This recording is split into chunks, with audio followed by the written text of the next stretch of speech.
A powerful winter storm battered northern Michigan and the Upper Peninsula on Monday, leaving more than 126,000 customers without power, closing schools and offices, and making travel dangerous or impossible in some areas due to heavy snow and strong winds. The storm also was on track to set record snowfalls in certain regions of Michigan.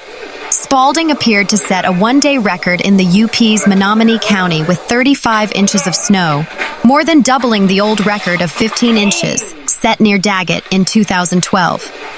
An observer station 2 miles south of Herman in Lance Township in Baraga County also appeared to set a new one-day record with 34 inches of snowfall in the past 24 hours, breaking a record of 32 inches set in 1985. The southeast Forest Lake area of Alcona County, in Michigan's northeastern part of the Lower Peninsula, got hit with 31.9 inches, a record surpassing the prior mark of 27 inches set in 1929. Marquette County's Negaunee on Sunday broke the snow record for March 15th with 14.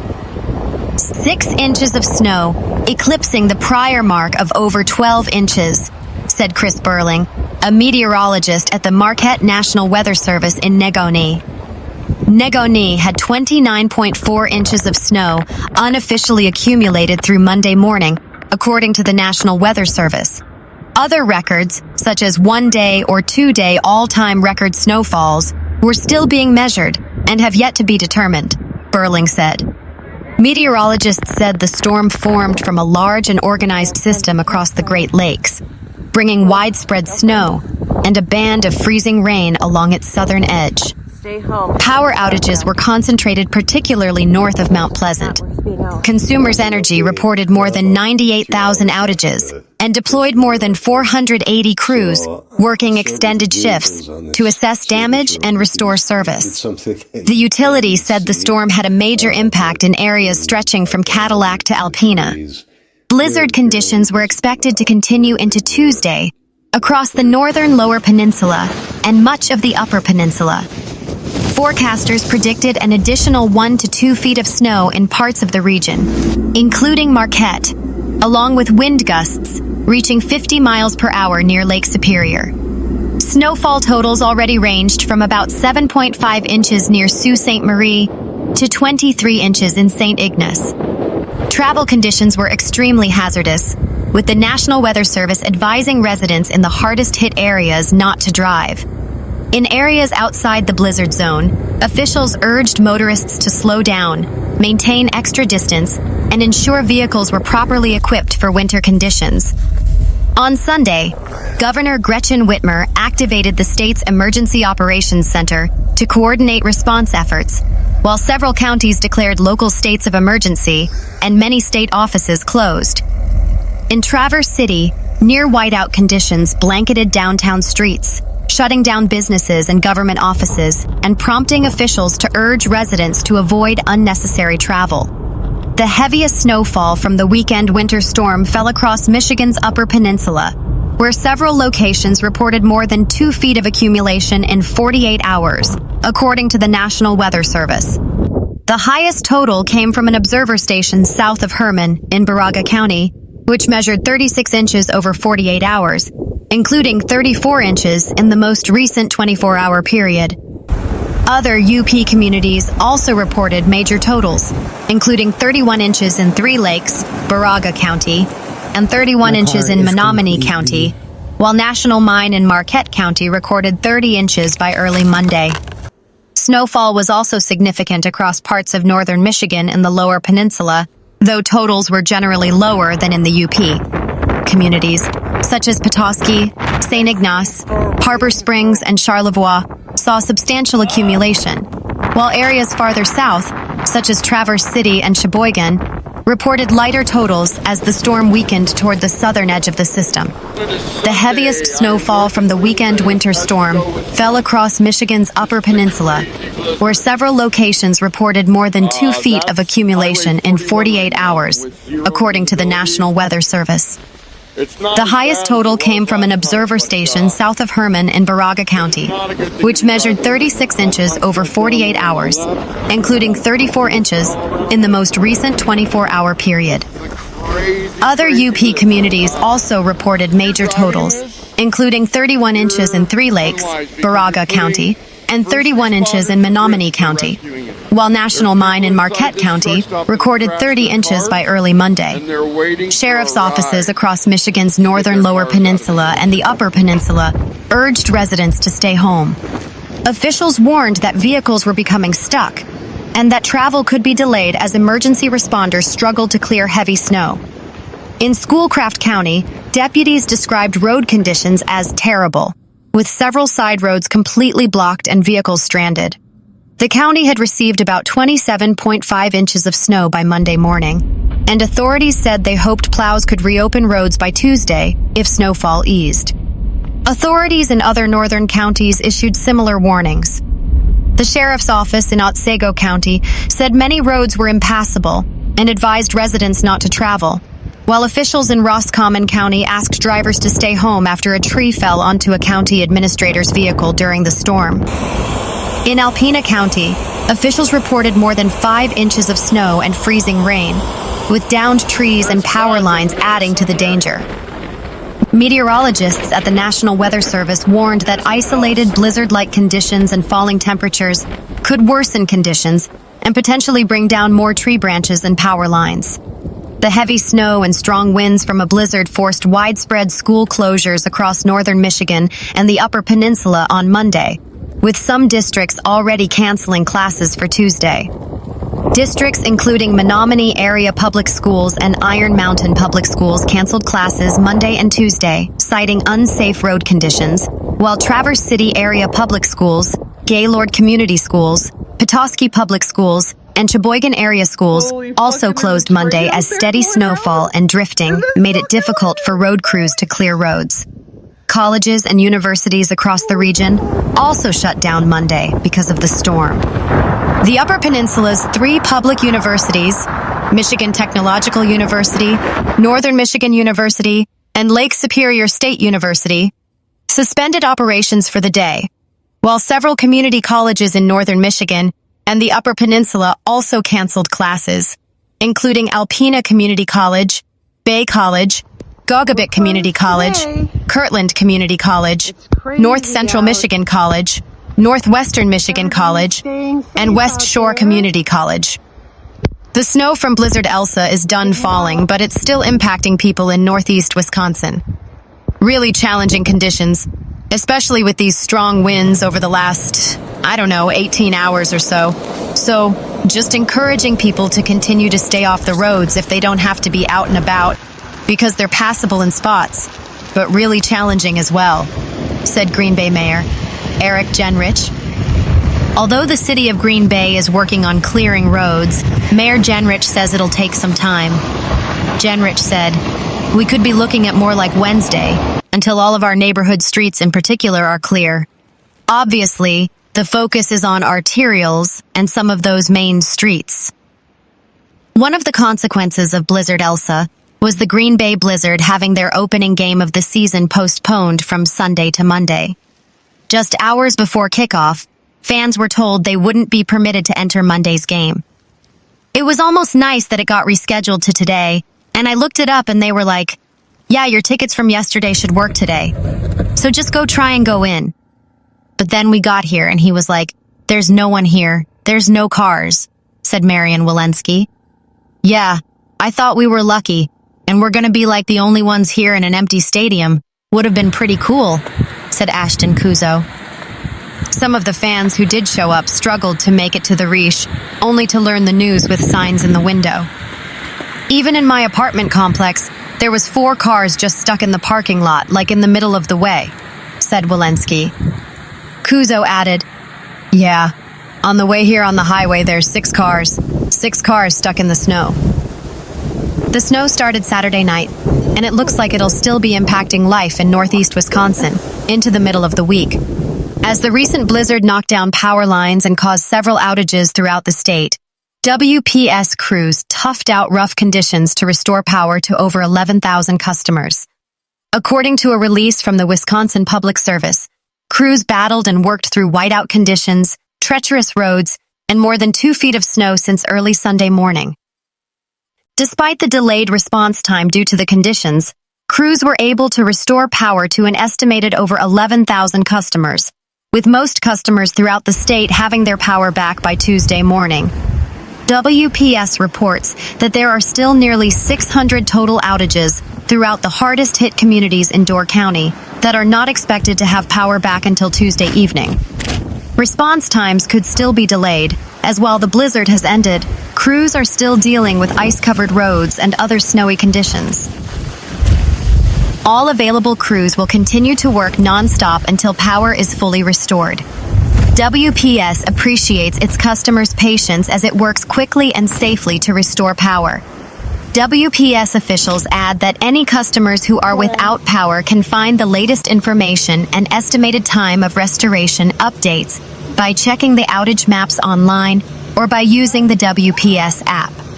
Snowplows continue to run throughout the city of Green Bay as the cleanup from the historic Blizzard Elsa begins. Green Bay Mayor Eric Jenrich addressed the city's response Monday at City Hall. Jenrich said while plows were hard at work, some neighborhood streets may not be clear until Wednesday.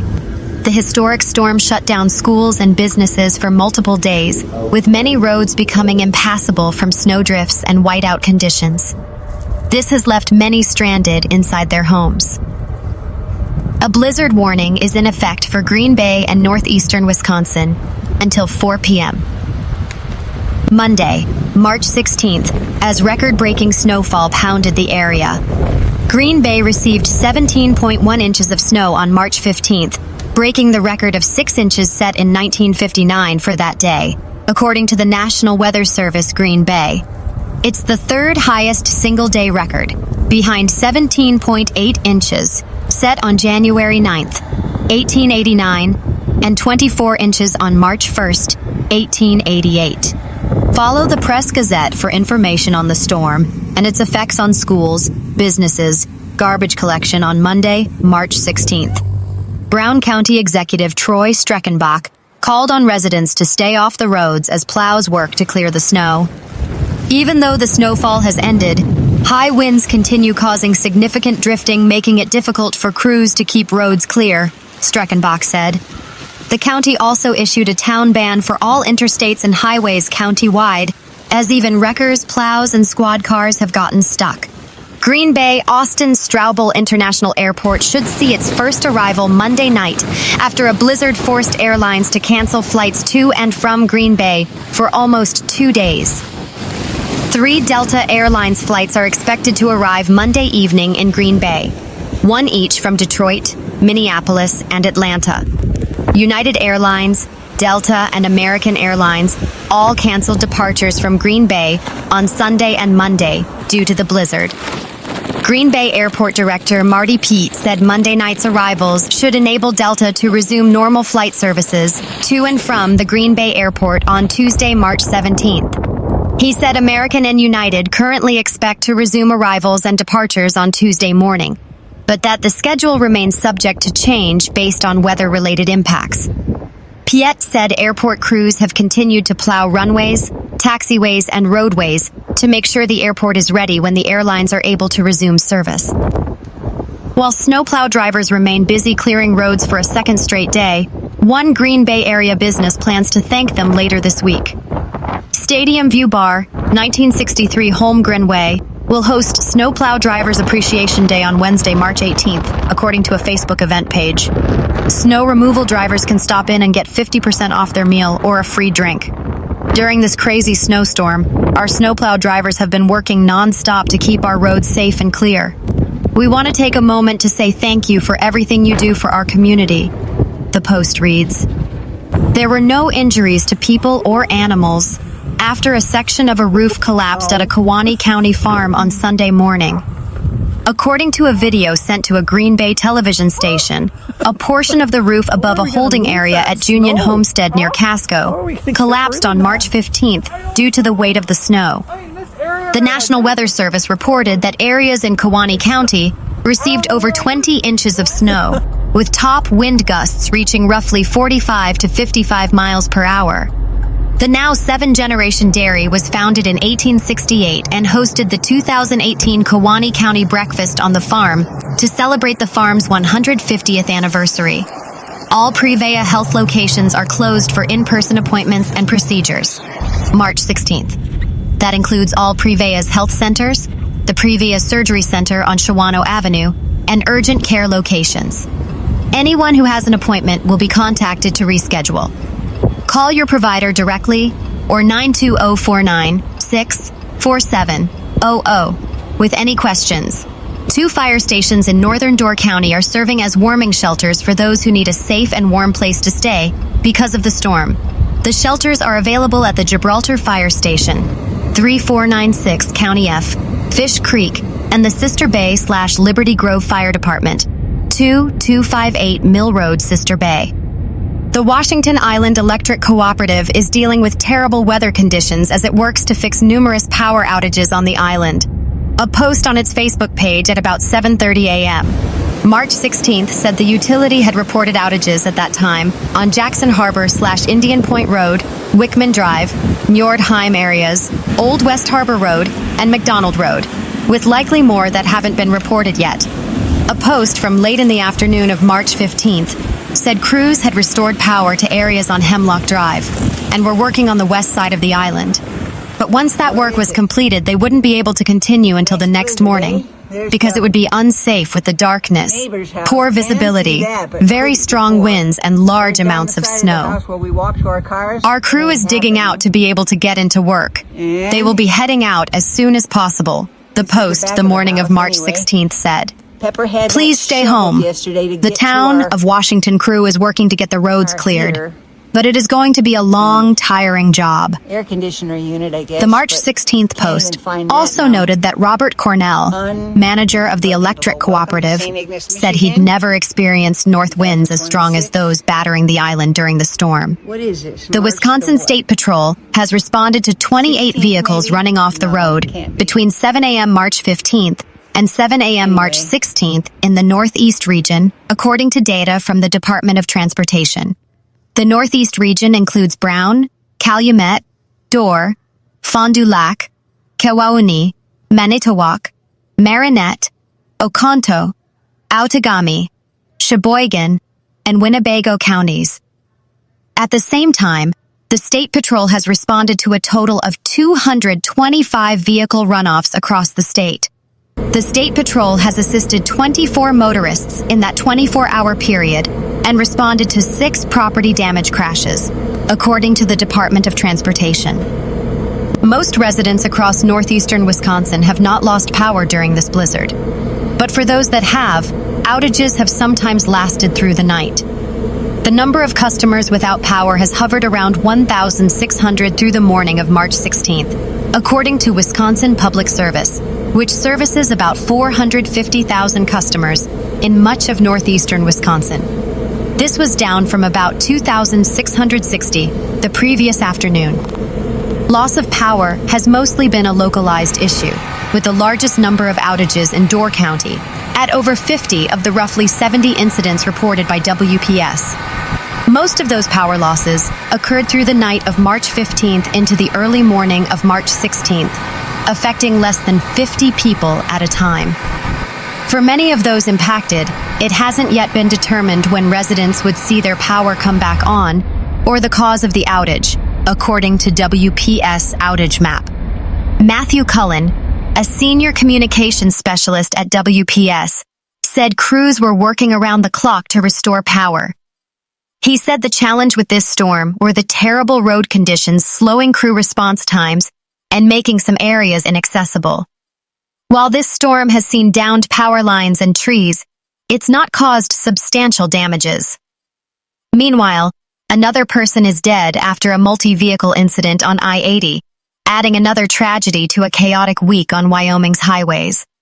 The Wyoming Highway Patrol confirmed that there was one fatality, an unidentified Utah resident, associated with an incident that occurred near Rock Springs at 1:53 a.m. Sunday. The incident, which involved several semi-trucks and other vehicles, kept the eastbound lanes of I-80 closed for over 17 hours. The death was the second on the highway since Thursday. "We believe it was a flash freeze," said Aaron Brown, spokesman for the Wyoming Highway Patrol, WHP. "A couple of trucks crashed, and then more followed in a chain reaction. I'm waiting on an official number, but we're looking at 15 to 20 vehicles involved."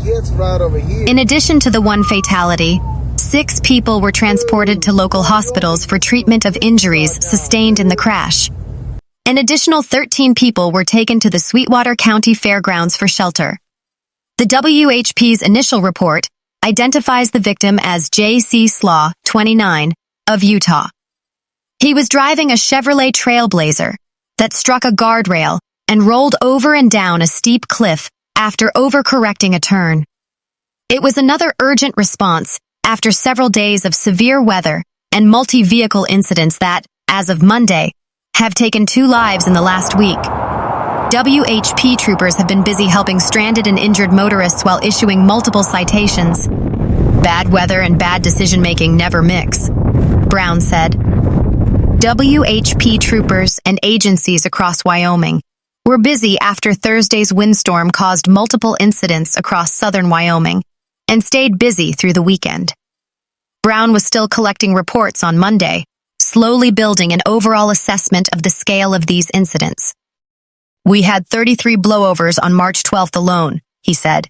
"We had 12 blowovers on I-80, and 7 of those occurred between mile markers 288 and 289. That's a very small area." Michael Sandrone, 69 of Utah, died in one of Thursday's blowovers. According to the WHP's initial report, he was traveling westbound on Wyoming Highway 28 south of Lander when his Peterbilt truck tipped over and rolled into a ditch near the Red Canyon Scenic Overlook. Severe wind was cited as the primary factor, with speed as a possible contributing factor. A 20-vehicle pileup between Laramie and Sinclair sent 2 people to local hospitals on the same day. We don't know the actual cause of that incident, but you can imagine it could have been ice and people following too close, driving too fast for conditions, said Brown. This is Wyoming. Despite the plethora of multi-vehicle incidents and prolonged closures on Wyoming's highways since last Thursday, Brown said it's nothing new for the WHP. "No matter how many troopers you have out there, you're going to get stretched thin when you have a windstorm and a lot of people that aren't listening," he said. Brown had another important number associated with the incidents on Thursday. Of the 33 blowovers, 22 drivers involved in those blowovers were issued citations. Most of those citations were issued for vehicles that were underweight for the conditions, in violation of the parameters of the closures enacted by the Wyoming Department of Transportation. Multiple closures were issued for high-profile vehicles under certain gross vehicle weights, and Brown said most of the cited vehicles were traveling when they shouldn't have been. "That's not a cheap citation either," he said. Brown doesn't think any of these drivers were exercising purposeful defiance. Rather, he believes many of them were negligent in not checking Wyoming's highway closures or overestimating their ability to safely travel during high wind events, which was reflected by their citations. "We had 15 blowovers on I-25 on Tuesday, from the Colorado state line all the way up to mile marker 195, north of Casper," he said. "When you have that many people trying to take on the wind, or not observing closures, something as simple as being caught off guard or not paying attention can cause a serious accident." In Brown's opinion, the overall mild conditions of the last several months, coupled with the sudden Arctic blasts, have lulled many drivers into a false sense of complacency. That's why heeding highway closures, especially during high wind events, is so critical. When we have these big windstorms, people are either caught off guard by them or simply don't listen to the warnings or closures, he said. "These guys tried to take it anyway, even though they were underweight. It's an expensive way to find out that you mess with Mother Nature, you're going to lose,"